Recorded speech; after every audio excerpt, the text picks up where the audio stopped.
Mujer de 37 años. Se acerca a la consulta dental derivada del otorrino. Y fue al otorrino porque le dolía el oído.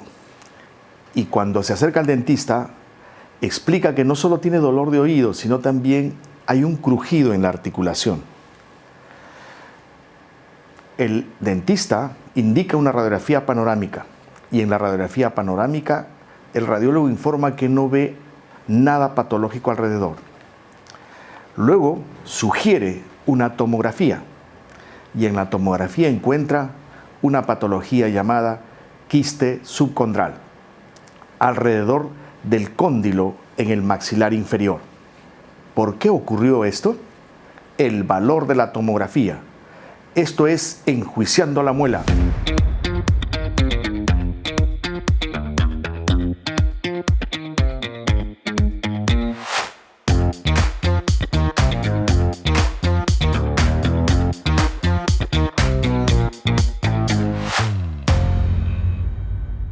Bienvenidos.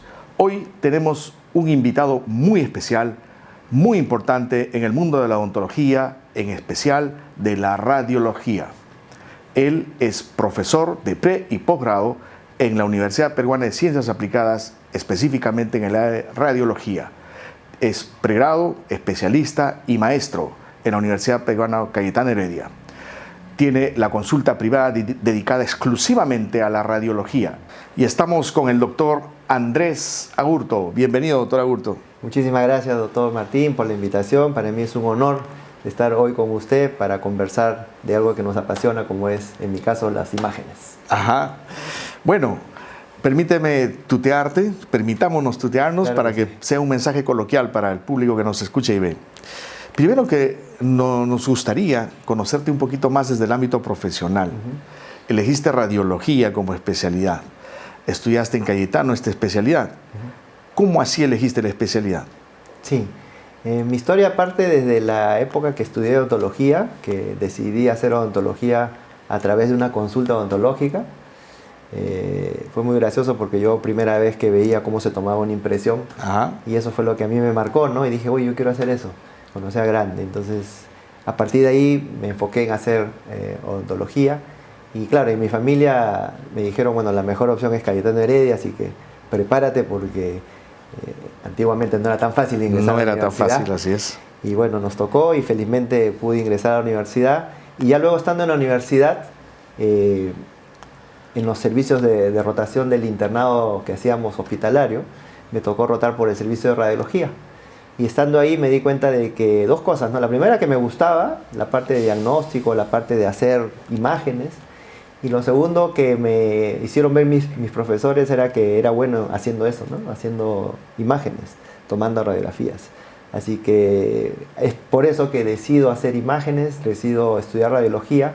Muy aparte porque también me permitía interactuar con todas las áreas, ¿no? Siempre me gustó a mí la rehabilitación, la endodoncia, todas las áreas de la odontología. Me gustaba algo de cada una de ellas. Y la radiología me ha permitido seguir aprendiendo de todas ellas, ¿no? Porque es una especialidad que es transversal a todas las especialidades de la odontología y por lo tanto me permite seguir aprendiendo, y por eso que asisto a congresos de endodoncia, sigo asistiendo a congresos de ortodoncia, sigo asistiendo a congresos de rehabilitación, porque de todos ellos yo voy a seguir aprendiendo para mi área, ¿no? Claro, indudablemente el apoyo sustancial de todas estas áreas es en el diagnóstico desde el lado de imágenes, ¿no? Así es. Hay un profesor emblemático, el doctor Hugo Aguayo Olivares, emblemático en Cayetano Heredia y en la radiología peruana. ¿Cómo marcó tu vida él en tu formación como radiólogo? No, el doctor Hugo Aguayo no solamente es referente acá en Perú, sino en toda Latinoamérica. Toda Latinoamérica lo consideramos a él el padre de la radiología, porque es uno de los que ha promocionado la especialidad. De hecho, él fue el primer radiólogo acá en Perú. Él creó la especialidad en Cayetano Heredia, que fue donde yo me formé. No tuve la suerte porque justo cuando él decide ser decano del Colegio Odontológico, ya no, dejó de enseñar en la universidad porque pidió licencia, y justo en ese periodo de tiempo yo justo hago la especialidad. Entonces él me enseñó en el pregrado, de hecho lo conozco, pero luego tuve la suerte que cuando terminé la especialidad, él tuvo a bien convocarme para su equipo de su instituto, y empecé a trabajar con él. Entonces estuve trabajando cerca de 8 o 9 años con él, a su lado. Y fue la mejor creo que decisión de mi vida, porque ahí pude aprender muchísimo. El día a día de lo que era un centro de imágenes, de lo que era trabajar como lo hace el doctor Hugo, con tanto respeto a la profesión, con ese desprendimiento que creo que siempre se lo digo, yo lo he heredado de él, porque él nos enseñó a compartir el conocimiento, que no quede contigo. Y es algo que a mí me marcó, por lo menos en la época que yo trabajé con él, y es algo que hoy yo hago de la misma manera con los que trabajan conmigo, ¿no? Sí, quiero complementar esto que acabas de decir. Para nosotros en Cayetanería, también egresé de pregrado, ha sido nuestro padrino de promoción.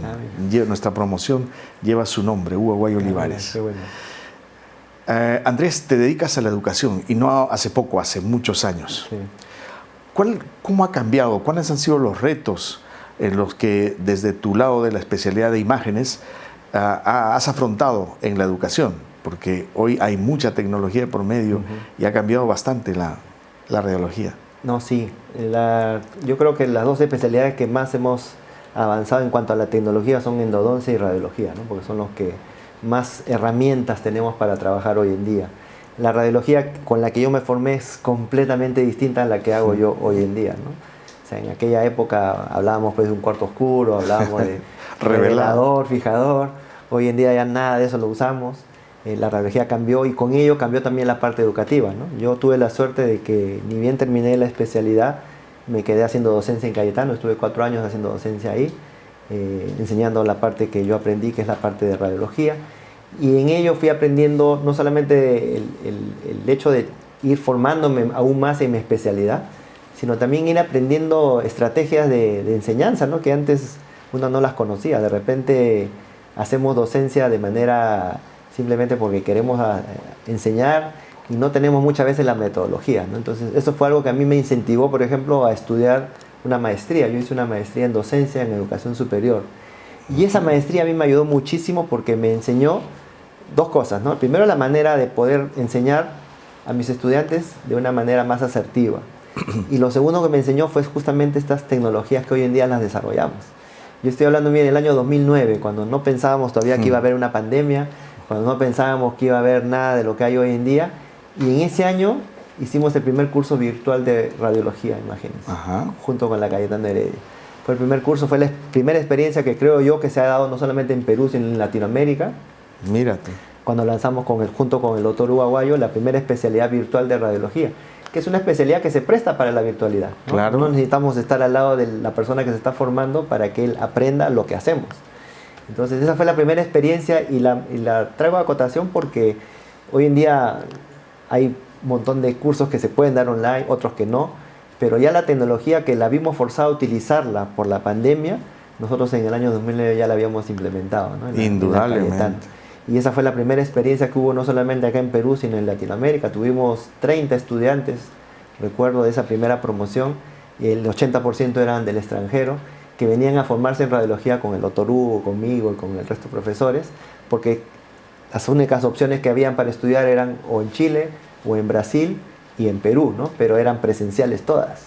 Esa fue la primera experiencia que se hizo un curso online y que tuvo mucho éxito, y que hasta el día de hoy se sigue manteniendo. Todos nuestros exalumnos de esas primeras promociones y las que han venido son hoy en día radiólogos destacados en sus países y en toda Latinoamérica, ¿no? Es una bonita experiencia que tuvimos en esa parte educativa. Qué importante aporta la educación. Sí. Indudablemente, Oxford, Harvard, Francia, España tienen muchos cursos, no solo online, netamente, también híbridos, ¿no? Claro. Bueno, ha cambiado mucho la educación también. Sí. A propósito de lo que estamos hablando de educación, y este programa tiene esa connotación, vamos a retomar con la intro del programa. Describí una mujer de 37 años que tuvo, no sé si será el concepto diagnóstico erróneo, quizás un diagnóstico insuficiente, porque hubo un examen auxiliar insuficiente. En el ejemplo que yo diagramé fue un examen de radiografía panorámica. Quizás el hueso hioides o el espesor del cóndilo ocultó este quiste subcondral. ¿Cómo es el contexto? ¿Cómo cambia la radiografía panorámica a la tomografía? ¿Cuál es el valor esencial de la tomografía y qué es la tomografía? Claro. Mire, por muchos años, y no hay que menospreciar la panorámica ha sido pues nuestra herramienta de diagnóstico indiscutible, ¿no? Ha sido nuestra herramienta de rutina y de hecho la utilizamos mucho. Pero lo que hay que comprender también es que nosotros trabajamos con personas que son tridimensionales, ¿no? No Sí. somos dos planos. Tenemos 3 planos todas las personas que podemos atender. Entonces, de esa misma manera, hoy en día tenemos que evaluar al paciente, ¿no? Entonces, hemos migrado de esa evaluación bidimensional que hemos venido haciendo durante mucho tiempo, que no ha sido mala, que de todas maneras ha tenido su aporte, pero que hoy en día tenemos que migrarla a esa imagen tridimensional que podemos obtener con poca dosis de radiación, porque muchas veces la limitación es esa, ya vamos a hablar un poco de eso. Con poca dosis de radiación podemos tener imágenes tridimensionales en las que podemos observar detalles como el que usted mencionó hace un momento, ese quiste subcondral o quiste de Ehrlich, que normalmente en una imagen 2D no lo podemos ver. En la panorámica tiene esa limitación que al ser solamente una parte del paciente, esa puede estar oculta y no aparecer, y no quiere decir que no lo tenga. Por eso es que es importante la tomografía, ¿no? La tomografía nos da esos detalles que la imagen bidimensional no nos va a poder permitir observar, ¿no? Esa es un poco la importancia de la tomografía, ¿no? Una persona común y corriente, un paciente, debería tener temor a hacerse una tomografía. ¿Cuáles son los riesgos de hacerse una tomografía? Esa es una muy bonita pregunta que cada vez que tengo la oportunidad de hacer una charla o de hacer una conferencia, siempre se la pregunto a los colegas, ¿no? Al auditorio. Yo les pregunto, ¿cuáles son las limitaciones de por qué no solicitan ustedes una tomografía, ¿no? Y en todos los países que he estado, sin excepción, han sido 2 las respuestas, ¿no? Una era el costo y el otro era la radiación, ¿no? O sea, son las 2 respuestas que siempre he recibido. Hoy en día yo creo que ninguna de las 2 es respuesta para válida. esa inquietud. ¿Por qué? Porque primero los costos han bajado enormemente. Hoy en día es mucho más asequible hacerse un estudio tomográfico. Por lo tanto, el paciente tiene más posibilidades de acceder a esa tecnología sin necesidad de gastar mucho dinero. Y lo segundo es en cuanto a la radiación.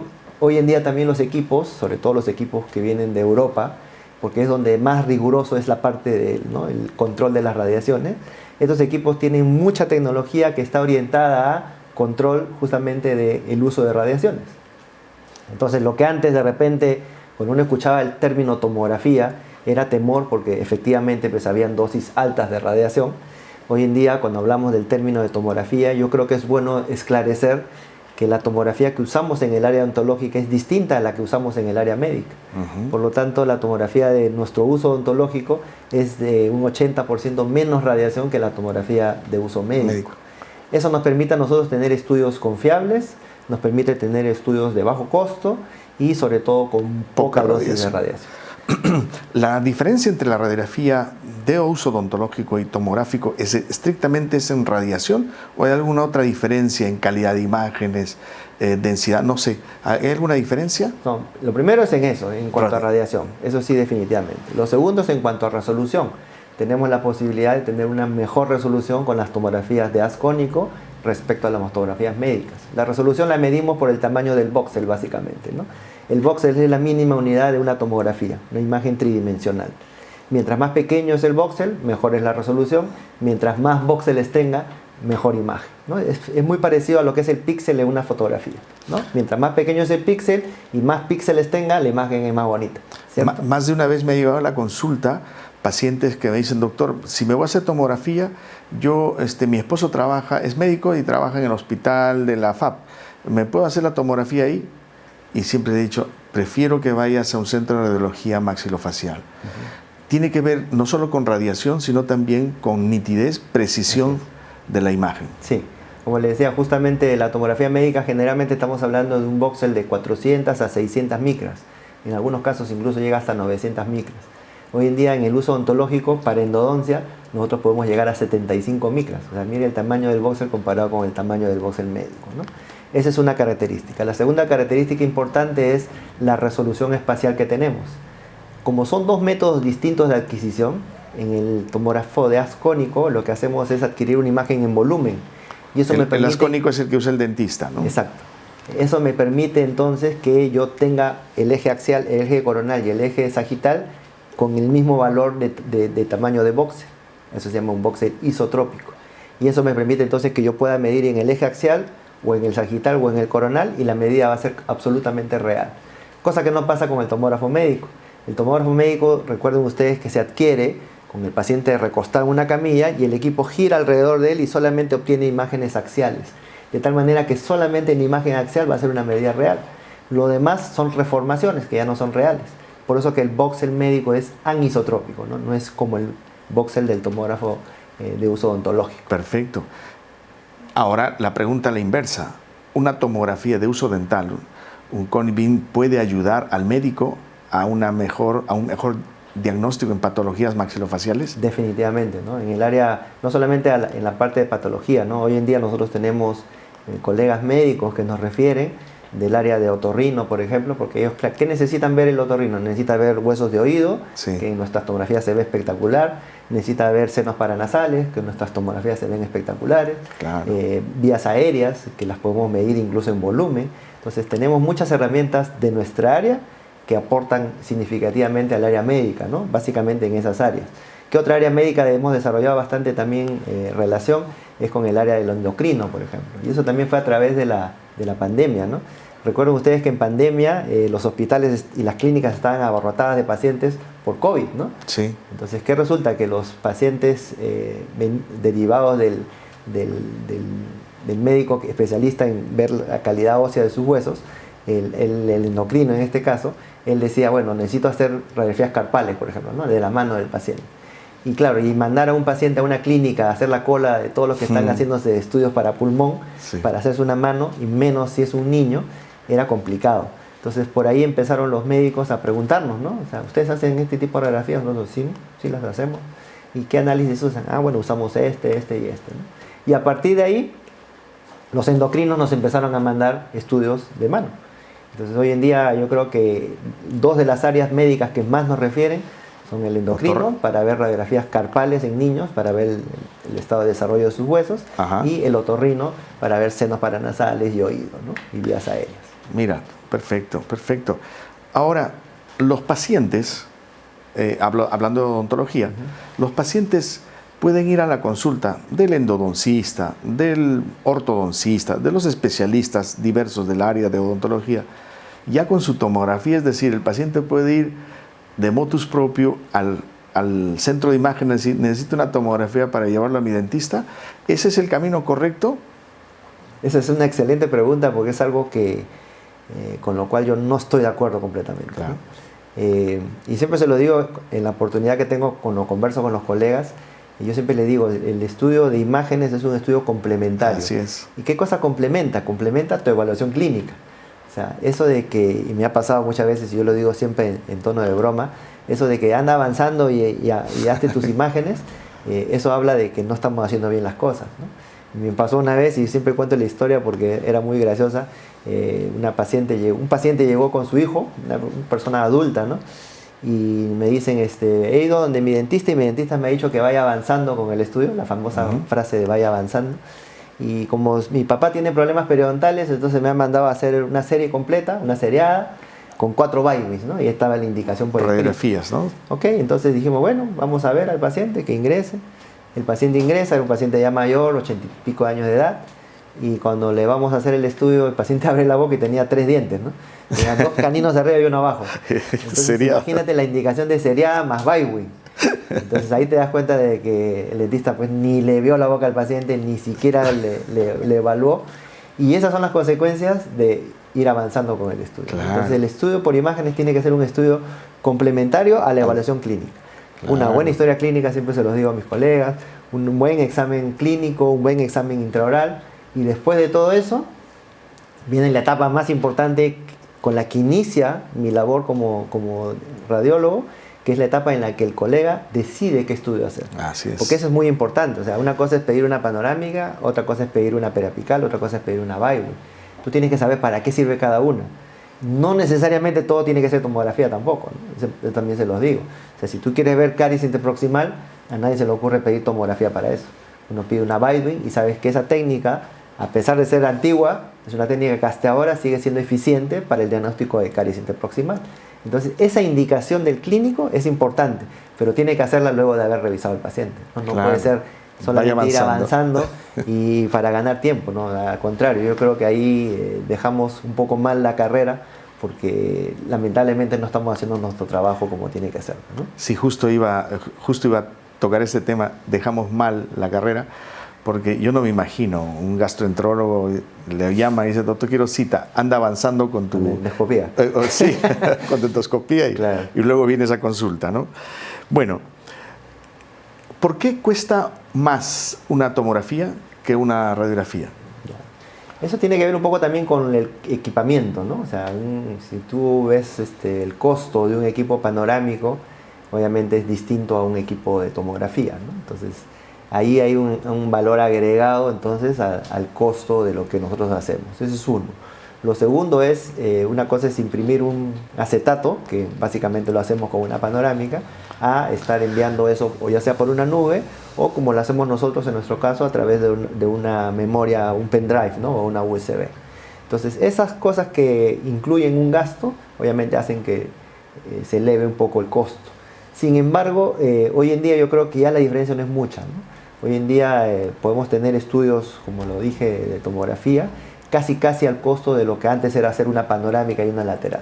Por ejemplo, yo pongo el ejemplo de los protocolos para ortodoncia, ¿no? Ajá. Antiguamente al paciente para ortodoncia, bueno, el paciente venía y le hacíamos una panorámica, le hacíamos una lateral, si el paciente tenía una simetría le hacíamos una posterior anterior, y si el paciente tenía un problema de ATM le hacíamos un estudio de ATM. Entonces ya acá estamos gastando 4 estudios. Ajá. Económicamente y a través de la radiación ya es más alto que hacer una tomografía, que va a ser mucho más barato y que te va a permitir hacer la panorámica, te va a permitir hacer la lateral, te va a permitir hacer la posterior anterior, te va a permitir evaluar la ATM y de pasada te sirve para evaluar vías aéreas y para evaluar diente por diente. Entonces hoy en día los beneficios de la tomografía son mucho más superiores a de repente lo negativo que vendría a ser la radiación o el costo, ¿no? Entonces yo creo que eso ha hecho de que la balanza se incline hoy en día hacia la tomografía, ¿no? Y me imagino que conforme pase el tiempo va a equipararse y va a ser igual, ¿no? Eso seguramente va a ocurrir, ¿no? Yo creo que va a ocurrir porque también hoy en día ya los equipos modernos de tomografía, yo le comentaba la experiencia en Europa, yo he tenido oportunidad de ir a ver fábricas allá y ahí la rigurosidad con la que trabajan el aspecto de las radiaciones es muy fuerte, en Europa es muy intenso y hoy en día ya la experiencia nos dice de que muy pronto los tomógrafos, que de hecho ya están en el mercado, los tomógrafos modernos ya tienen una posibilidad de hacer tomografías con la misma cantidad de radiación que hacer una panorámica. Entonces, hoy en día, por ejemplo, eso es importantísimo, ¿no? Porque si tú dices, voy a hacer una panorámica con 14 microsieverts de radiación y voy a hacer una tomografía con la misma cantidad, ¿qué vas a preferir? Hacer la tomografía, ¿no? Entonces, eso va a hacer de que se haga de repente ya de manera más rutinaria el uso de la tomografía y va a hacer también que bajen los costos, ¿no? Porque si voy a sobrepesar y voy a poder hacer un estudio tridimensional casi al mismo costo de repente de una panorámica y sobre todo con la misma cantidad de radiación que lo que era antes una panorámica, ¿no? Entonces yo creo que por ahí va el camino de la radiología. Correcto. En lo que se viene, ¿no? ¿Hay alguna contraindicación para los pacientes para hacerse una tomografía? Cáncer, osteoporosis. ¿Hay alguna contraindicación con alguna enfermedad sistémica? Contraindicación como tal no hay, ¿no? Correcto. Lo que hay es recomendaciones, ¿no? ¿Por qué? Porque, vuelvo a repetir, en el caso de lo que es tomógrafos o de repente equipos dentales de uso odontológico, la radiación que nosotros utilizamos es bastante inofensiva, ¿no? Correcto.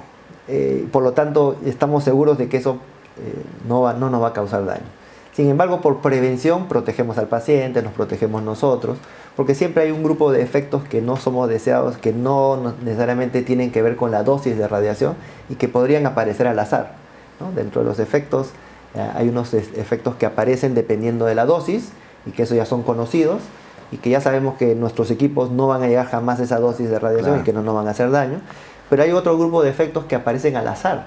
Y de esos son los que nos protegemos, ¿no? Porque podemos poner poca radiación y te puede generar algún daño. Entonces, como no lo sabemos y aparece al azar, es por eso preferible. Que nos protege. Es preferible. Claro. Entonces, las recomendaciones son en pacientes, por ejemplo, que han recibido tratamientos, ya sea por cáncer, por algo, evitarlo.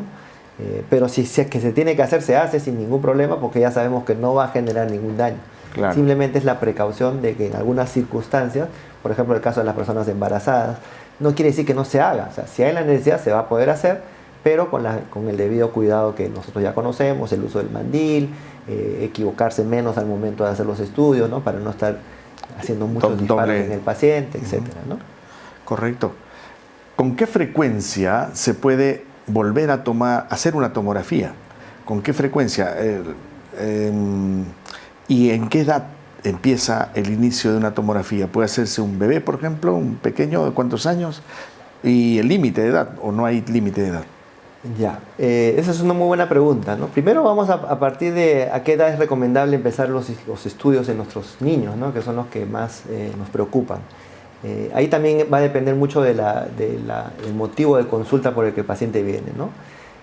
Me ha tocado a mí atender pacientes, por ejemplo, de 3 o 4 años, pero que han venido porque han tenido un trauma, ¿no? Entonces, en el caso del trauma, ya la panorámica ni las imágenes 2D son suficientes para hacer diagnóstico, ¿no? Entonces, en esos casos, hay una herramienta importante en lo que es el uso de radiaciones que se conoce como la justificación. Entonces, siempre todo estudio tiene que estar debidamente justificado y tiene que estar obviamente respaldado por un aspecto científico, ¿no? O sea, en el caso de la tomografía para un paciente pediátrico, por ejemplo, se recomienda en casos de alguna alteración morfológica, ¿no? Del nacimiento, por ejemplo, alguna discrepancia transversal de los maxilares para ver eso, en el caso de un paciente que tenga una fisura palatina, o como lo acabo de mencionar, en el caso de trauma, ¿no? Que definitivamente ahí la información que nos dé la tomografía va a ser mucho más valiosa que la que me puede dar un estudio 2D convencional, ¿no? Salvado esos ejemplos, no estaría justificado un estudio en niños, por ejemplo, ¿no? En caso de tomografía, salvo, como le digo, los que he mencionado. Y lo mismo pasa con las imágenes panorámicas y laterales, ¿no? A veces queremos hacer laterales en pacientes pediátricos, estoy hablando de niños de 2 años, 3 años, donde no tienen ninguna justificación. Yo siempre digo, ¿cuál es la justificación de hacer un estudio en un niño tan pequeño? En ese momento ni se han desarrollado bien los maxilares, ni han erupcionado las piezas permanentes, entonces ¿cómo puedo yo saber cuál va a ser la discrepancia que va a haber entre los maxilares? O sea, en esa edad no estaría indicado, por ejemplo, un estudio, ¿no? Entonces, en el caso de los niños, yo creo que es bastante claro en qué momento, de repente, a partir de la edad de la dentición mixta, donde ya tenemos dientes permanentes, donde ya los maxilares más o menos se han desarrollado, a partir de ahí podríamos hacer un estudio por imagen. En cuanto a la edad máxima, no hay un límite, podemos tomarla a cualquier edad, siempre y cuando el paciente, yo siempre lo digo, si el paciente colabora, no hay ningún problema. Y colabora significa que no se va a mover, que va a poder estar quieto durante lo que dure el estudio, que son aproximadamente unos 14 o 15 segundos. Entonces, mientras que pueda hacer eso, no hay ningún problema.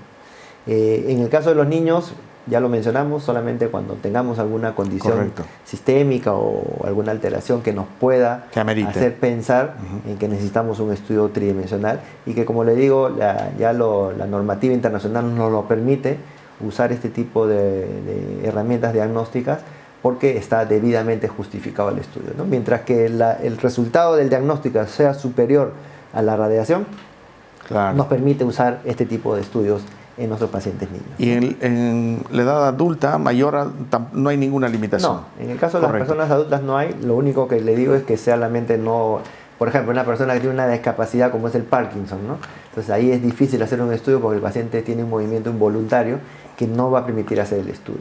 Entonces, en esos casos, ¿se puede hacer el estudio? Sí, pero ya requiere del uso de un anestesiólogo, ¿no? Para que duerma el paciente y el paciente ya dormido no tenga esos reflejos involuntarios, se puede hacer el estudio sin ningún problema, ¿no? Correcto. ¿Hay la necesidad de hacer una repetición por control tomográfico de la patología que se está viendo? ¿Y con qué frecuencia se puede repetir esto? Los controles. Sí. Los controles en realidad va a depender de lo que queramos evaluar. Si es una patología que sabemos que tiene una alta recidiva, como por ejemplo es los queratoquistes, ¿no? El queratoquiste es un tumor de origen odontogénico que es muy recidivante, o sea que puede volver a aparecer incluso hasta 20 años después de la primera cirugía. Entonces, en ellos es recomendable hacer controles periódicos, ¿no? Generalmente lo hacemos cada año, específicamente en ese caso, ¿no? Ahora, hay otros controles que podemos hacer, por ejemplo, en el caso de la colocación de implantes o de algún injerto óseo, que generalmente el periodo es más corto porque, por ejemplo, para que haya formación de hueso, en un periodo de 3 a 4 meses o 6 meses ya puede haber cambios, ¿no? A nivel de las imágenes. Entonces, a partir de ahí podemos hacer controles cada 4, cada 6 meses, por eso que va a depender mucho de lo que se quiere evaluar, ¿no? Correcto. Entonces, digamos, eso no va a afectar en nada a la salud del paciente, ¿no? Una tomografía repetida 4 o 6 meses. No, absolutamente. Y vuelvo a repetir el uso de radiografía dental. o tomografía dental de uso odontológico es completamente inofensiva, o sea, podemos hacer estudios Perfecto. En un año sin ningún problema, podemos hacer varios, siempre y cuando no excedamos las dosis, que son para nuestro uso, es bastante, o sea, yo tendría que hacer muchísimas tomografías para recién llegar a la dosis mínima, límite que yo permitida para que yo pueda trabajar con mi paciente, ¿no? Correcto. Vamos a hacer una pequeña pausa aquí, Ok. para hacer el ping-pong. No sin antes agradecer a los auspiciadores de este programa, DentoShop, Coltene, Micromega, Asyami y a la producción especial de BPI Media.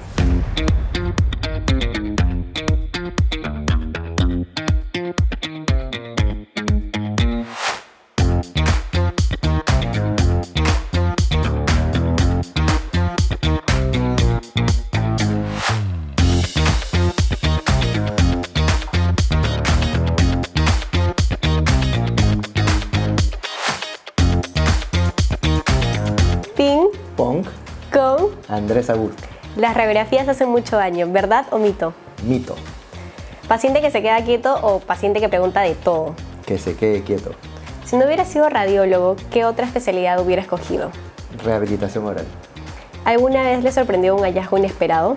sí, muchas veces, ¿Qué le diría a alguien que evita hacerse radiografías por miedo? que pierde el miedo, ¿La tomografía es indispensable o solo en casos específicos? hoy en día indispensable, ¿Qué le gustaría que todos los odontólogos soliciten mejor? su orden radiográfica, ¿Se puede diagnosticar todo con radiografía? no es suficiente, ¿Una imagen cambia completamente un diagnóstico? definitivamente, ¿Qué hace a un buen radiólogo realmente bueno? saber decidir en qué momento hacer un estudio, Describa su trabajo en una palabra. mi vida, Y doctor, si tuviera que dar un consejo sobre radiografías a pacientes, ¿cuál sería? que se lo hagan con periodicidad para que puedan prevenir enfermedades. Bueno, regresamos a esta segunda parte. Con nosotros está el doctor Andrés Agurto. Quisiéramos conocerte de manera personal. Hijos, Sí, niñas, niñas, rodeado de mujeres. mujeres. Tengo la suerte, sí. En la casa soy Una el rey. bendición. Pura bendición y contento porque Un matriarcado. son las que más me engríen, ¿no? Ajá. ¿Cuántas niñas? 3 niñas. 3 niñas y la esposa, 4 mujeres en casa. Así es. Engreído total. Así es. ¿Sí? ¿Algún deporte favorito? Bueno, yo me gusta jugar fútbol. Fanático. ¿Qué posición juegas? Defensa. Ajá. Defensa central. ¿Y hincha algún equipo? Universitario de Universitario de Deportes. Entonces, y tú estás de la generación de 90s, debes acordarte de grandes defensas, ¿no? Entre ellos el... ¿De la U, tú dices? Sí, sí, claro. Pocho Dulanto. Claro. ¿Quién más estaba ahí? El hijo de Pocho Dulanto actualmente... Actualmente juega, ahorita está en el en el Boys. Boys. Estuvo en la U, sí. Claro. Estuvo en la U, sí. Me parece interesante prospecto él, ¿ah? No es tan mayor, ¿no? Cheta Domínguez, Wow. que decían que se parecía mucho a mí, teníamos el mismo perfil. Bueno, generación 90. ¿Y Sí, cómo exacto. ves a tu equipo favorito hoy en estas Bueno, temporadas? venimos de ser tricampeones. 3 veces campeón, ¿no? Esperamos ¿Repetir? el tetra este Ajá. año, ojalá que sí. ¿Y vas al estadio? Sí, sí. Y voy y lo disfruto con mis hijas, por ejemplo, ¿no? Ellas son fanáticas también de la U. Ajá. ¿Y la esposa también o no? También, claro, vamos todos en familia y disfrutamos mucho de los partidos, ¿no? Que hubiera sido si Es ella, fundamental. si su familia o entorno hubiera sido blanquiazul, ¿no? Lo hubiera pensado. Además del fútbol, ¿algún otro deporte? Bueno, me gusta jugar tenis, Ajá. juego también con los amigos. Y el domingo incursioné en un deporte que no es muy común, pero que me ha agradado y que espero desarrollarlo y ejercitarme dentro de muy poco, que es el golf. Ajá. Acabo de tener unos invitados que vinieron del extranjero, porque estamos Sí. haciendo un curso nosotros en el instituto. Y uno de mis amigos dominicanos me dijo, oye, quiero jugar golf. Y yo en mi vida había jugado, nunca Claro. lo había hecho. Hay que buscar un club. Y le dije, bueno, yo tengo un club, o yo ya soy socio de un club que tiene justamente el golf, que Cancha de nunca lo golf, había ajá. usado. Entonces le digo, bueno, vamos a usar, total, estoy socio ahí, le digo, vamos a utilizar las instalaciones y fuimos y la pasamos bonito. Fue un domingo bonito. ¿Y te ha gustado? Primera vez que jugué, creo que no lo hice mal, Ajá. para ser la primera vez. Así que me ha gustado. ¿Cuántos y- golpes para llegar al agujero? No, o sea, no fue tan estricto el juego Ya. porque como yo estaba aprendiendo. Pero sí, o sea, hubo un par de golpes que por lo menos le llegué más rápido que él, así que creo que Ah, él ya estaba tenía experiencia. bien. O sea, Ah. O sea que no estaba tan mal. Debe ser que el boxeo estaba grande, ¿no? Sí, sí. Y llegaba más fácil. La precisión, yo creo. Hablaste del tenis. ¿Juegas dobles o simples? Ambas. Me gustan. ¿Y ves algún partido de...? Me gusta ver los Grand Slam, siempre estoy pendiente, ¿no? ¿Y algún peruano que te haya marcado? Bueno, Izaga en mi época, Ajá. Jaime Izaga. Claro. Horna también. Bueno, Horna ha sido posterior. Claro. En mi época era Izaga, ¿no? Ajá. Bueno, vamos a retornar al programa y tiene que ver con tomografía. ¿Es imprescindible una tomografía? ¿Hay algún caso imprescindible que no vale la pena pensar en una radiografía? ¿Podrías contarnos un par de casos de esos o no existe? Siempre partimos con radiografía. No, definitivamente, y eso también siempre lo menciono cuando tengo la oportunidad. Hay casos en los que yo digo que ya es indiscutible hacer tomografía, ¿no? Y uno de ellos es precisamente cuando tú recibes un paciente que ya fue tratado previamente. O sea, un paciente, por ejemplo, en el caso de endodoncia, ¿no? Que ya viene con una endodoncia hecha y que tiene molestias. Ahí la imagen 2D ya no te va a aportar nada, ¿no? Porque lo que te va a dar es una imagen que tú la puedes ver incluso en una panorámica. Entonces, ya ni la panorámica ni la periapical te va a ayudar. Y ahí yo siempre les digo a mis colegas, cuando tengo la oportunidad de hablar con mis amigos endodoncistas, es, mira, una vez que tú recibes un paciente que ya tiene un tratamiento previo, así haya sido tú el que lo ha tratado previamente, es importante que tú hagas tomografía para que veas en qué condiciones viene tu paciente, ¿no? Porque eso de trabajar a ciegas yo creo que no es recomendable, porque te puedes encontrar con una falsa vía, te puedes encontrar con un conducto que no fue trabajado, te puedes encontrar de repente con un conducto accesorio o lateral. Entonces, esas cosas no las vas a ver jamás en un estudio bidimensional, ¿no? Y si el paciente ya fue tratado previamente, es mejor para tu seguridad y para la del paciente que hagas primero un estudio tomográfico y tengas la certeza de lo que se hizo estuvo bien, o si estuvo mal, corregir lo que estuvo mal, ¿no? Correcto. En eso yo creo que hoy en día es indiscutible. Ese es un ejemplo. Y en el segundo caso, hoy en día también, para el área de implantes, ¿no? O sea, vuelvo a repetir, tú puedes colocar implantes. Generalmente los implantes los controlamos con periapicales, que yo digo, de manera inicial está bien, pero si tú quieres saber si tu implante realmente quedó como tú querías que quede, la mejor manera es haciendo tomografía. Valoramos de manera tridimensional al paciente, no vemos solamente el ápico coronal y el mesiodistal, sino que vemos también vestíbulo lingual, claro, que es lo que finalmente buscamos. Las tres dimensiones. Muchas veces yo siempre se lo digo a mis amigos implantólogos a manera de broma, y siempre les digo, mira, tus mejores conferencistas vienen y nos dicen, tengo 100% de éxito en mis implantes, ¿no? Pero claro, cuando nos ponen las imágenes de control, ¿qué ponen? Una panorámica o una periapical. Y digo, claro, en la panorámica y en la periapical siempre vas a tener éxito, porque no estás viendo el sentido vestíbulo lingual. Claro. En cambio, cuando hacemos tomografía, ahí te das cuenta, mira, me quedó muy lingual, o se me salió por vestibular, y esas son imágenes que no vemos en las imágenes bidimensionales, ¿no? Entonces, para planear y para controlar en el área de implantes, yo creo que hoy en día es indispensable la tomografía. Entonces, es indudable que la tomografía está colmando el escenario de las especialidades, y hay casos, como has mencionado, 2 específicos, y pueden haber muchos más, en donde es imprescindible e indudable la elección de una tomografía. Ahora bien, el radiólogo está preparado para interpretar esas imágenes. El odontólogo general tiene esa capacidad, y si no la tiene, está obligado a tener esa capacidad. Y segundo punto, el especialista. Hablaste de 2 áreas, endodoncia en una de ellas.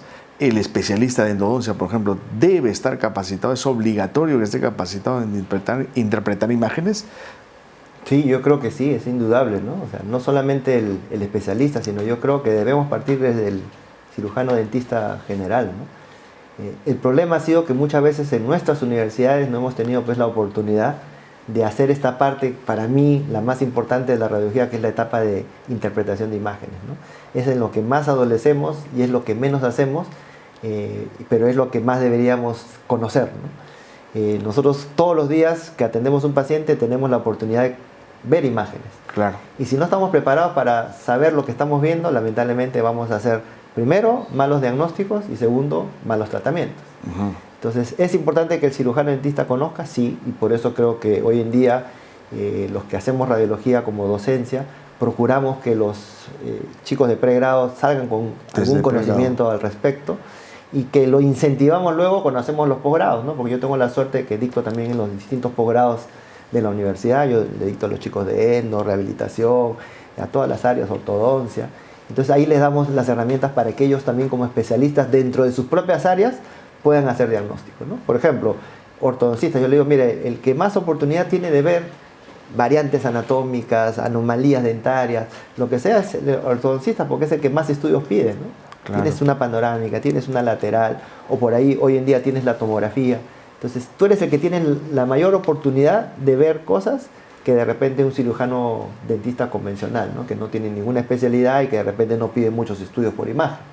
Entonces los que hacemos especialidades tenemos esa oportunidad de ver muchas más cosas, pero también tenemos la responsabilidad de formarnos y aprender, ¿no? de lo que estamos viendo. Si bien es cierto, existe la especialidad de radiología, que yo también siempre lo digo a los que estudian radiología, acabo de estar con un grupo nutrido de estudiantes que han venido a hacer una rotación con nosotros presencial de nuestra especialidad, y yo les decía, miren, yo al especialista en ortodoncia, al de endodoncia o al de cirugía le voy a exigir, sí, pero más le voy a exigir al radiólogo, ¿no? Porque el radiólogo tiene que saber, o sea, ahí no es negociable, o sea, el radiólogo tiene que saber estas cosas, tiene que saber diagnosticar, y por eso también les decía yo, y tienes que acudir a congresos no solamente de radiología, sino anda a congresos de endodoncia y aprende de endodoncia, anda al congreso de ortodoncia y aprende de ortodoncia, porque de esa manera nutres tus conocimientos y te permite tener muchas más herramientas para hacer mejores diagnósticos, ¿no? Entonces yo creo que todos deberíamos estar preparados en esa área. Claro, el radiólogo en este caso va a tener de repente herramientas o experiencia mayor que la del general de repente o la del especialista, pero todos estamos en la obligación de aprender un poco de imágenes, ¿no? Pero esa comunicación perfecta que debe haber entre el que está tratando al paciente, sea el general, el especialista y el radiólogo, ayuda mucho y potencia mucho la planificación y el tratamiento de un paciente, ¿no? Muy bien. Ahora, existe la tecnología, tú mencionaste algo importante en la parte inicial de este programa, revelabas radiografías, utilizabas un cuarto oscuro. Así es. Y preferías entrar al cuarto oscuro solo porque si no corrías peligro. Hoy ya no usamos cuarto oscuro para revelar radiografías, hoy usas imágenes digitales. Así es. La digitalización en general ha cambiado muchos aspectos, no solo en radiología, sino también en todas las especialidades. Hoy, ¿cómo la tomografía y las imágenes digitales han potenciado el uso per se de la tomografía? ¿Qué es lo que está ocurriendo con estas guías quirúrgicas en endodoncia, en implantes y en otras áreas? No, definitivamente hoy en día la radiología ha migrado, ha cambiado, y de hecho creo que es un aspecto que yo quiero resaltar mucho. La radiología hemos migrado de ser solamente centros de diagnóstico, ¿no? Yo tuve una experiencia muy bonita en Brasil cuando estuve allá y empecé a ver estos cambios, ¿no? Entonces yo veía que los centros de imágenes ya no solamente se dedicaban a hacer diagnósticos de imágenes, sino migramos a un paso más que era de la mano con la odontología digital, que hoy en día está de moda en todas las especialidades, de la mano de ella hacer ya no solamente diagnósticos, sino planeamientos. Entonces a partir de ahí se empezaron a hacer planeamientos para hacer guías para implantes, planeamientos para hacer guías para endodoncia, para cirugías apicales. Hoy en día hacemos planeamientos para cirugías ortognáticas. Entonces todo lo hacemos a través de softwares, ¿no? Diferentes softwares que nos permiten a través de ellos generar un espacio mucho de mayor libertad y de mayor precisión para lo que son nuestros planeamientos, ¿no? En cualquiera de esas áreas. Entonces la radiología ha tenido que migrar de solamente hacer el revelado que hacíamos antes a formarnos ahora en lo que era ontología digital, lo que son escáneres, lo que son impresoras, todo lo que hoy en día se utiliza para lo que es el desarrollo de la odontología digital. Y la radiología ha estado inmersa desde su inicio, ¿no? Nos ha permitido a nosotros, yo he tenido que irme a formar afuera, a ver un poco lo que se hace en otros países, ver la experiencia que se está desarrollando este tipo de tecnologías y aplicarlas luego en nuestro país, que también es difícil, ¿no? No necesariamente uno aprende y lo aplica inmediatamente en tu país, sobre todo, y tienes la recepción del resto, ¿no? Nos ha tocado formar a nuestros colegas, nos ha tocado esperar que nuestros colegas, lamentablemente yo creo que es así, nadie es profeta en su propia tierra. Sí. Yo me acuerdo cuando hablábamos del ProFace, el ProFace es una foto 3D que yo la vengo haciendo desde el año 2013, o sea, tengo 13 años haciendo esa fotogrametría, y hoy en día vienen y las hacen con unos aparatitos y ya, y dicen, oye, mira, ¿hay esto para hacerlo? Y yo, mira, eso está desde el 2013. O sea, hace 13 años ya se hacía, pero recién ahora se nota porque, claro, vino alguien de afuera que se los mostró y dice, ah, mira, se puede hacer eso, cuando ya lo veníamos haciendo acá años, ¿no? Entonces, eso es un poco lo que sucede cuando vamos desarrollando tecnologías, ¿no? Cuesta, primero, formarse y segundo, que nuestros colegas acepten esa tecnología. A nosotros nos ha costado mucho, ¿no? O sea, yo vengo haciendo guías, por ejemplo, para implantes ya hace más de 8 años, pero inicialmente costaba, ¿no? O sea, no todos querían hacer. Hoy en día yo creo que no hay implantólogo que no quiera hacer guías para implantes, ¿no? Porque les ha facilitado el trabajo operatorio, les ha facilitado el postoperatorio para sus pacientes. O sea, la cirugía que antes la hacían pues en 40, 50 minutos, hoy día la hacen en 5 o 10 minutos, ¿no? Y eso hace que el paciente sufra menos, que el postoperatorio sea espectacular. Pues yo te lo digo porque yo recibo a sus pacientes luego de los tratamientos y están felices, ¿no? O sea, ellos a veces me decían, oye, hasta tengo la duda de que me hayan colocado el implante. Entonces, cuando ya ven el implante colocado, dicen, oye, sí me lo colocaron. Pues, por supuesto, porque ahí lo está viendo, ¿no? Entonces, ya eso ha hecho de que los postoperatorios sean espectaculares para el paciente, los tiempos operatorios lo mismo, ¿no? En el caso de los cirujanos maxilofaciales igual, ¿no? Planificar, antes ellos tenían que hacer un modelo en yeso, el modelo en yeso iban, me acuerdo, mis amigos cirujanos con los que yo rotaba ahí en la universidad, agarraban su sierra y empezaban a cortar sus modelos y llevar el modelo a la oclusión, y lo hacíamos de manera artesanal. Hoy en día lo hacemos a través de un software, sin ensuciarnos con el laboratorio, sin hacer modelos de yeso, y mucho más precisos. Hasta una simple tercera molar, ¿no? Sí, todo eso se puede planificar. Predecible. Entonces, y los tiempos operatorios, yo te digo, porque con mis amigos cirujanos maxilofaciales, ellos antes una cirugía bimaxilar se demoraban 6, 8 horas, hoy en día las hacen en 2, 3 horas. Que ha disminuido los tiempos operatorios, ¿no? Y eso hace de que el postoperatorio para el paciente sea espectacular. Yo cuando ellos me muestran imágenes, me dicen, oye, mira, ya operamos al paciente, ¿no? Porque siempre me gusta tener el feedback de lo que hacemos, ¿no? A ver qué tal quedó, cómo quedó. Entonces siempre les pregunto y me mandan fotos, ¿no? Y le digo, ¿y qué eso es de ayer? Sí, mis, ayer lo operamos y ya tienen la foto postoperatoria y el paciente ni se hinchó ni nada. O sea, de verdad que es muy espectacular el haber utilizado hoy en día la tecnología para el procedimiento de nuestros pacientes. Genial. Y en esta tecnología inmersa la tomografía, comentaste en el área de endodoncia, por ejemplo, comentaste la necesidad en todos los tratamientos fallidos, cuando fracasan las endodoncias y se van a reintervenir, indudablemente la tomografía es necesaria. Sin duda. Pero puede ocurrir, y hay escuelas en donde promueven, que incluso en tratamientos de intervención primaria de endodoncia, porque la complejidad anátomo-topográfica de los conductos necesita una evaluación tridimensional, y entonces en todos los casos necesitan tomografía. Los criterios ALARA, lo mínimo razonable, ALADA, lo mínimo indispensable, ¿cómo juegan en el rol del tema legal? Porque alguien podría argumentar, doctor, usted me hizo una endodoncia, estoy hablando de específicamente una área, pueden ser en todas las áreas, y usted solo usó radiografía. Una radiografía que tiene 2 dimensiones, porque la IA, el Google, bueno, ya ni el Google, ahora todo el mundo tiene 2, 3 IAs en sus iPads o en sus celulares. Me dice que usted necesitaba una evaluación de 3 dimensiones y usted no la hizo. Usted va a tener un problema legal, lo estoy denunciando. ¿Existe esto en Perú?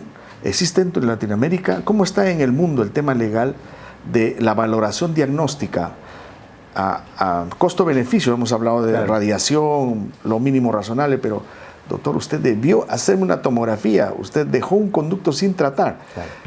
¿Cómo está este tema legal y tomografía versus radiografía? Hablábamos un poco de qué importante era la decisión del clínico, ¿no? Y yo vuelvo a insistir en lo mismo, ¿no? Yo creo que el clínico es el que finalmente decide qué estudio va a hacer, ¿no? Y él tiene el respaldo legal, en este caso, de que si él decide hacer una periapical y con eso hizo un buen tratamiento, está respaldado totalmente, ¿no? Sin embargo, hay criterios, como le mencionaba, en las cuales nosotros vamos a tener que decidir de repente por un estudio tridimensional. Ya mencioné, casos de retratamientos no es negociable, de todas maneras hay que hacer una tomografía. En otros países, vamos a hablar cerca, Colombia, Venezuela incluso, el endodoncista, por ejemplo, tiene su tomógrafo en su consulta, ¿no? Sí. Y lo hace desde el primero, o sea, ya no hace ni periapical, no hace tomografía, hasta el control, ¿no? Incluso yo he visto casos, porque he visto en conferencias, que incluso en intraoperatorio hacen tomografía, ¿no? O sea, hacen antes, intraoperatorio y postoperatorio, ¿no? Yo creo que ahí más bien ya se excede un poco el uso de las radiaciones, ¿no? Lo que usted hablaba muy bien de los principios internacionales de lo que son el ALARA y el ALADA. Eso tiene que ver primero con la parte diagnóstica, ¿no? Cuán necesario es el uso de radiaciones y cuán importante es para el diagnóstico. Y cuán útil es para el diagnóstico. No se trata de usar poca radiación, o sea, voy a hacer una periapical porque es menos radiación, pero si eso no me sirve para el diagnóstico, estoy fallando con ese principio. Entonces el principio universal es ese, o sea, si yo necesito hacer un buen diagnóstico, tengo que ver qué herramienta diagnóstica me sirve para hacer ese diagnóstico. Y en base a eso estoy junto con el principio y estoy, por lo tanto, respaldado legalmente por ese principio universal, ¿no? Entonces va a depender, nuevamente repito, de la decisión del clínico. El clínico es el que va a tener que determinar en qué caso va a ser una imagen bidimensional, en qué casos va a poder hacer una tomografía. Yo, por ejemplo, digo, ¿no? Cuando yo voy a hacer un diagnóstico, una patología, yo puedo hacer el diagnóstico y así lo aprendí con una panorámica.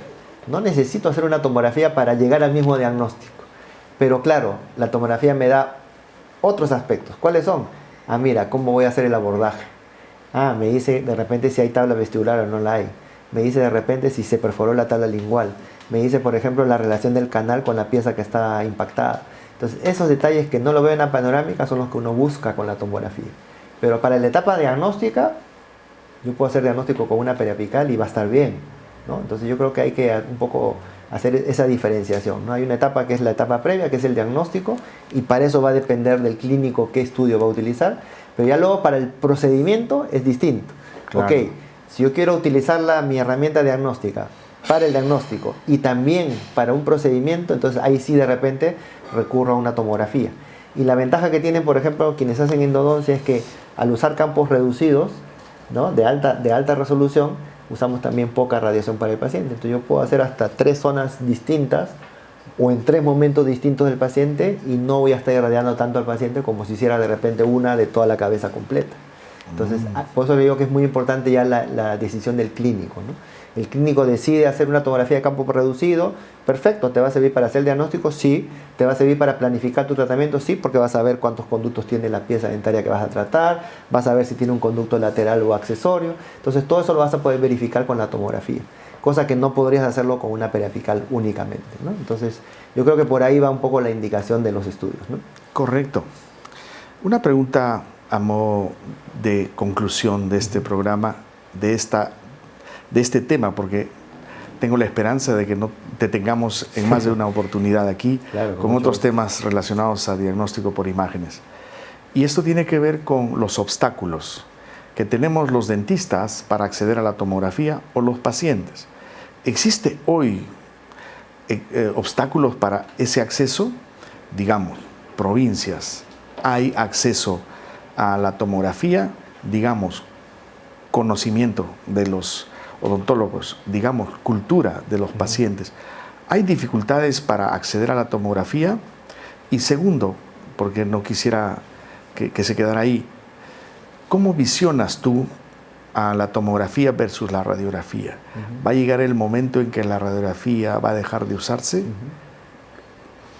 Respecto a la primera pregunta, felizmente y gracias a Dios, hoy en día se ha podido ver que hay un crecimiento en cuanto a centros de imágenes, no solamente en Lima, ¿no? En Lima hay muchísimos, sino a nivel de todas nuestras provincias. Y eso a mí me da mucho gusto, ¿no? Porque antes un paciente de provincia tenía que venir a Lima a hacerse un estudio. Claro. Hoy en día, voy a poner el ejemplo de Trujillo, por ejemplo. Yo creo que en Trujillo hay tantos centros de diagnóstico como los hay acá en Lima. Entonces, ha permitido que hoy en día la gente que está en provincias tenga ese acceso a la tecnología, ¿no? Y perdona, que tú que viajas mucho, en Latinoamérica también pasa lo mismo, en los países en Latinoamérica nos parecemos. Sí, muy la tendencia en Latinoamérica es muy similar. Y Latinoamérica yo me hablo de México hacia abajo, que Estados Unidos es otro mundo, ¿no? Claro. Pero de México para abajo todos tenemos más o menos la misma realidad, tenemos las mismas limitaciones.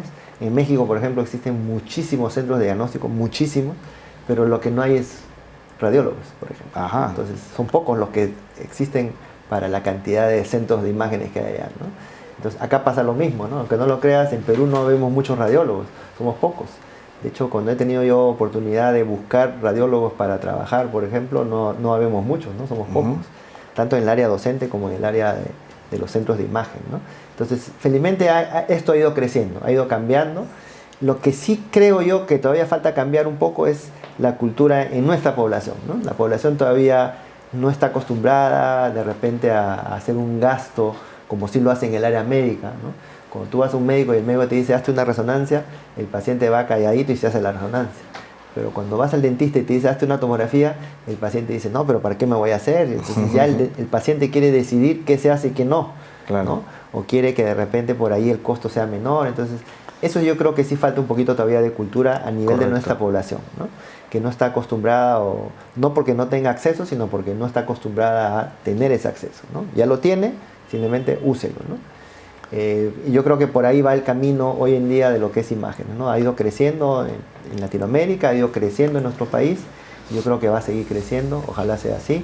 Y sobre todo, y creo que uno de los motivos por lo que me gusta a mí la radiología es que me permite no solamente seguir aprendiendo, porque es algo que yo hago constantemente, sino también me permite seguir enseñando, a mí es algo que a mí me gusta. Entonces yo creo que hoy en día hay vocación para estudiar radiología más de la que había. Cuando yo me formé éramos 2 en mi promoción, imagínate. Wow. Solamente 2 hicimos radiología y antes que yo también eran 2 y después que yo fueron 3.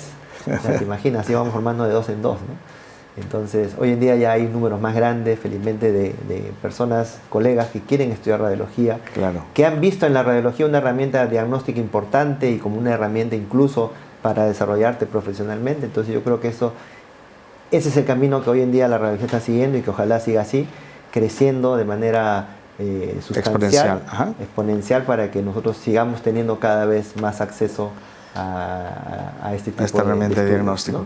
Y te preguntaba sobre si va a reemplazar la tomografía. La tomografía, yo creo que en la medida que los equipos, como lo mencioné, vayan usando menos radiación, yo creo que va a llegar un momento en que sí va a poder hacerse, ¿no? Hay herramientas, dependiendo de la zona, por ejemplo, una periapical para mí sigue siendo mi herramienta de diagnóstica importante, ¿no? Más incluso que la panorámica.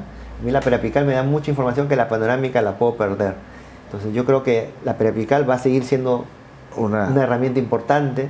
La panorámica, para lo que es, sigue siendo importante, pero en algún momento yo creo que poco a poco van a ir siendo desplazadas por la tomografía, ¿no? En la medida que la tomografía sea de mayor acceso, de que sea de menos radiación, yo creo que va a llegar en un momento en que va a ser ya de manera rutinaria, ¿no? Excelente, Andrés.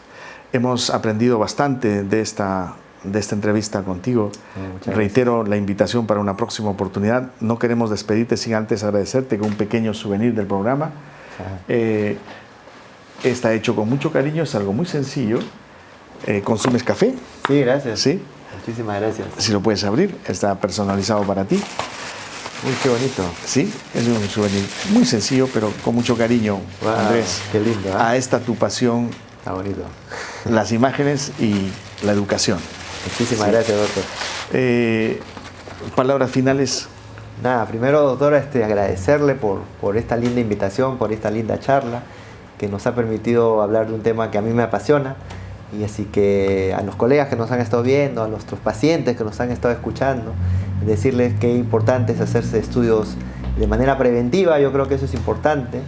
No estamos exentos de encontrarnos por ahí, y no hemos hablado de ello, pero el cáncer oral está muy pendiente en nuestros pacientes, así que hay que estar atentos con eso, hacerse evaluaciones periódicas, perderle miedo a lo que son las radiaciones, porque ya sabemos, y lo estamos mencionando hoy, que es completamente seguro hacerse un estudio por imágenes del área odontológica. Perfecto. Así que nuestros pacientes tengan en consideración eso, háganse sus estudios sin ningún problema, y nuevamente el agradecimiento por la invitación, por haber compartido conmigo este espacio y por haberme permitido mostrar un poco de lo que hacemos, ¿no? Muchas gracias, Andrés. Muchas gracias, doctor Argurto. Bueno, esto fue Enjuiciando la Muela. Los esperamos en los próximos capítulos. Escríbanos, por favor, a los correos. Mírenos en las redes digitales. Estamos en YouTube, en Instagram.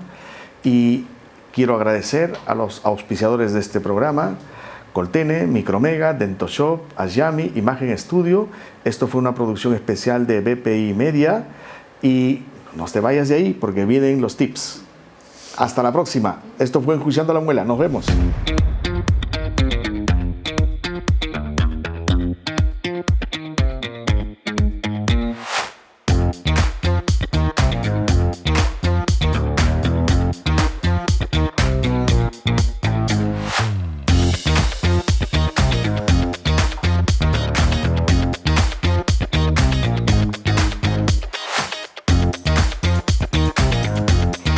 buena radiografía puede cambiar completamente el diagnóstico, por eso la calidad de la imagen es clave. No todas las radiografías son iguales. Las tomografías solo se indican en casos específicos cuando se necesita ver imágenes en 3D. Muchas veces se puede evitar problemas mucho antes de que duelan. Por eso, la radiografía es clave para un diagnóstico temprano. La radiación en odontología es baja y segura, así que no hay que tenerle miedo.